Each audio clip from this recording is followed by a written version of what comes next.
ગાંધીજીએ સ્થાપેલા પાલડીના કોચરબ આશ્રમમાં ડીજેના તાલે નાચગાનનો વિડીયો વાયરલ થતા વિવાદ સર્જાયો છે। જે આશ્રમ ગાંધીજીએ દેશ અને દુનિયાને આપેલા સત્ય અને અહિંસાના સંદેશની વિરાસત બન્યો છે, ત્યાં ડીજેના તાલે ગરબા અને કજરારે જેવા ફિલ્મી ગીતના તાલે લોકો ઝૂમતા હોય તેવો વિડીયો વાયરલ થયો છે। ત્યારે સમગ્ર મામલે વિદ્યાપીઠના કુલપતિએ મહત્વનું નિવેદન આપ્યું છે। એટલે ગાંધીયન પરંપરા મુજબ પારિવારિક સભ્યોના સામાજિક પ્રસંગો માટે એ વ્યવસ્થાનો ઉપયોગ કરવો આ કોઈ કોમર્શિયલ એક્ટિવિટી નથી। માંગલિક પ્રસંગો માટે એ વર્ષોથી ગુજરાત વિદ્યાપીઠમાં જે સેવકો છે એમના પારિવારિક પ્રસંગો માટે એમને અનુકૂળતા કરી આપવામાં આવે છે।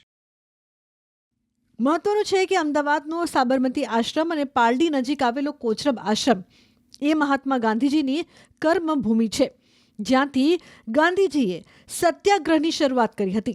ત્યારે આ વિવાદ મામલે કોંગ્રેસે પણ ઝંપલાવ્યું છે અને ઘટનાને ગંભીર ગણાવી હતી। આવા કાર્યક્રમથી આશ્રમની પવિત્રતા અને શાંતિનો પણ ભંગ થાય છે અને ગાંધીજીના વિચારનું આ સીધું અપમાન છે। કોચરબ આશ્રમમાં આવા કાર્યક્રમની મંજૂરી કોણે આપી? ગાંધીજીએ સ્થાપેલા પાલડીના કોચરબ આશ્રમમાં ડીજેના તાલે નાચગાનનો વિડીયો વાયરલ થતા વિવાદ સર્જાયો છે। જે આશ્રમ ગાંધીજીએ દેશ અને દુનિયાને આપેલા સત્ય અને અહિંસાના સંદેશની વિરાસત બન્યો છે, ત્યાં ડીજેના તાલે ગરબા અને કજરારે જેવા ફિલ્મી ગીતના તાલે લોકો ઝૂમતા હોય તેવો વિડીયો વાયરલ થયો છે। ત્યારે સમગ્ર મામલે વિદ્યાપીઠના કુલપતિએ મહત્વનું નિવેદન આપ્યું છે। એટલે ગાંધીયન પરંપરા મુજબ પારિવારિક સભ્યોના સામાજિક પ્રસંગો માટે એ વ્યવસ્થાનો ઉપયોગ કરવો આ કોઈ કોમર્શિયલ એક્ટિવિટી નથી।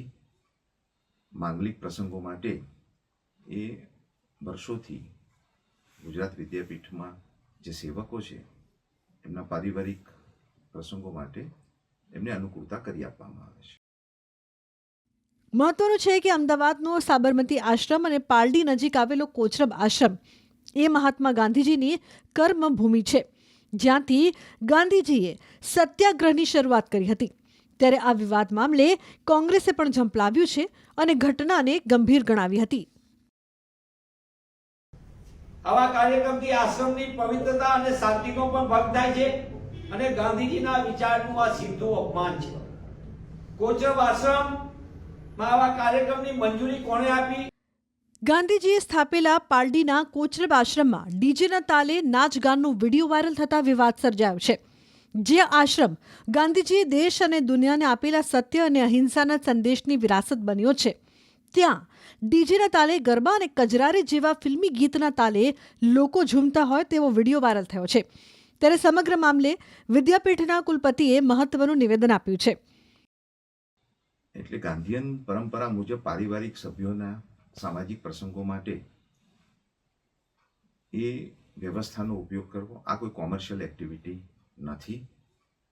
માંગલિક પ્રસંગો માટે એ વર્ષોથી ગુજરાત વિદ્યાપીઠમાં જે સેવકો છે એમના પારિવારિક પ્રસંગો માટે એમને અનુકૂળતા કરી આપવામાં આવે છે।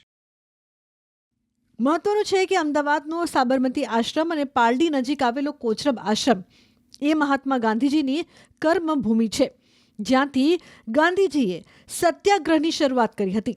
ત્યારે આ વિવાદ મામલે કોંગ્રેસે પણ ઝંપલાવ્યું છે અને ઘટનાને ગંભીર ગણાવી હતી। આવા કાર્યક્રમથી આશ્રમની પવિત્રતા અને શાંતિનો પણ ભંગ થાય છે અને ગાંધીજીના વિચારનું આ સીધું અપમાન છે। કોચરબ આશ્રમમાં આવા કાર્યક્રમની મંજૂરી કોણે આપી?